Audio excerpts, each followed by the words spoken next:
주요 7개국 정상회의 참가국 확대 의향을 밝힌 도널드 트럼프 미국 대통령의 발언이 일본 정부를 곤혹스럽게 하고 있다고 일본 언론들은 분석했다. 이는 한국을 포함해 4에서 5개국을 정식으로 가입시켜 G11 또는 G12로 재편하는 경우 일본의 발언권 약화를 피하기 어렵기 때문으로 보인다. 일본 정부는 G7 재편을 계기로 미중 갈등이 격해질 가능성에도 촉각을 곤두세우고 있다.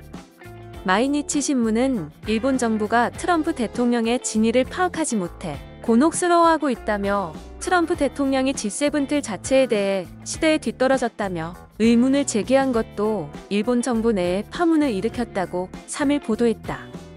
4개국을 추가해 G11로 재편한다는 것인지 의장국 권한으로 이번 회의에만 초대하겠다는 것인지 미국의 진위가 파악되지 않기 때문이라고 마이니치는 배경을 설명했다.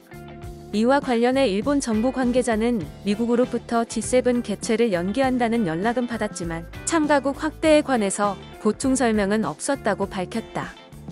만약 G7을 G11로 재편하는 경우 아시아 참가국이 한국, 일본, 인도 3개국으로 단번에 늘어 일본의 존재감이 떨어질 수 있다고 신문은 덧붙였다.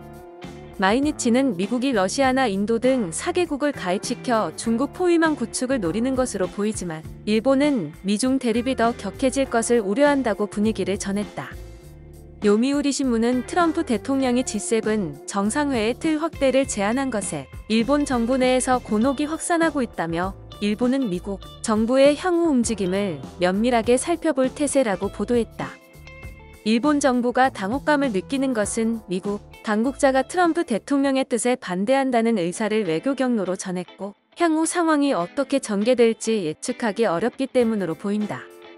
복수의 일본 외무성 간부는 트럼프 대통령이 지난달 30일 G7 정상회의 확대 의향을 표명한 후 외교당국 간 대화에서 미국 정부 고위 관료가 조기에 틀을 확대하는 것에 부정적인 견해를 내비쳤다고 설명했다.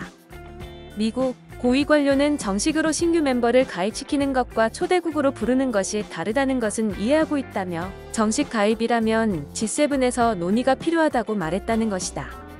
트럼프 대통령이 한국, 러시아, 호주, 인도를 참여시킬 의향을 표명한 것에 관해 일본 정부 관계자는 정식 가입과 초대가 구별되지 않았을 가능성이 있다고 반응했다고 요미우리는 전했다.